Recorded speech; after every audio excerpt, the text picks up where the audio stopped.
Hello everyone and welcome to Sunup. I'm Lyndall Stout. It was quite a rainy week in Oklahoma as plot tours and field days from OSU continue around the state, where OSU scientists get to talk one-on-one with producers. And this week our Sunup crew is bringing you some information from the Wheat and Forages Field Day at Chickasha. Here's Sunup's Curtis Hare to kick us off.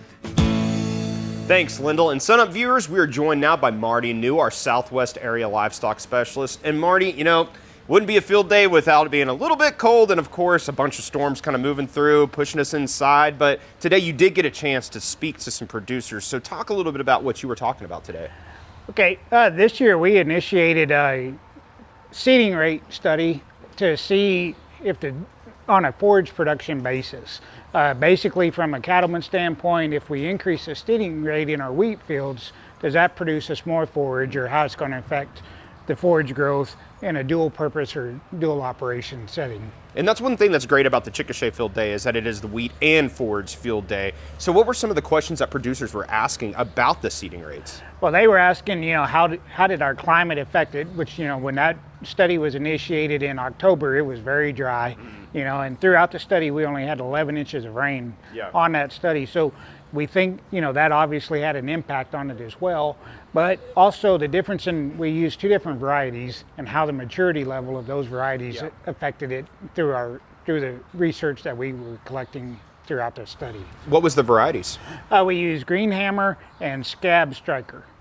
So what were some things that you were finding, even though with those challenges of drought? We were maintaining obvious, when we started collecting data in December, our forage production was increased with the increase in the seeding rate. But as the varieties started to mature, some of those, one variety in particular, by the end of the study in April, had decreased in amount of forage regrowth in a simulated grazing situation versus the lighter seeding rated area. So when it comes to weeds, though, and that seeding rate, and there might be some plants out there that the producers don't necessarily want to, so in those kind of less seeding fields, was that an issue at all? We were anticipating that in the lighter or in the lower seeding rated plots, but however, I think the rainfall that we had throughout really limited the amount of weed pressures that we did have in the lower seeding rate. Throughout the study, we had 11 inches of rain from October to the last clipping, which was April 2nd. And the interesting thing about that is 7 inches of that was the first 2 months of the study. So basically from December through August or through April, we had about less than an inch of rain. So we really feel that impacted the regrowth of those plants in these simulated study trials.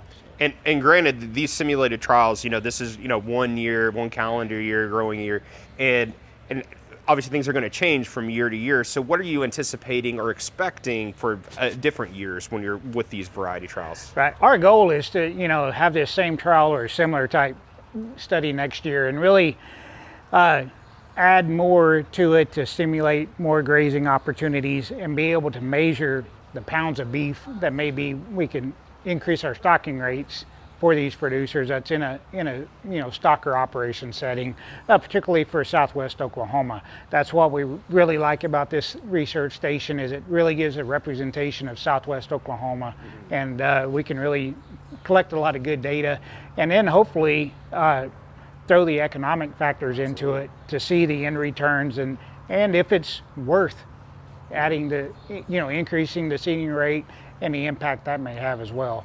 Dr. Beck is working with us on this study and has a lot of other ideas that we'd like to incorporate as well. And this is an ongoing study too that you're going to be going well into the future as well. Yeah, I would really like to see us do it on a yearly basis to really, because obviously the climate's going to be different every year, and to see if we can measure the impact of rainfall, possibly cold weather, other impacts that can affect it as well. All right, thanks, Marty. We'll check back in on that study in the future.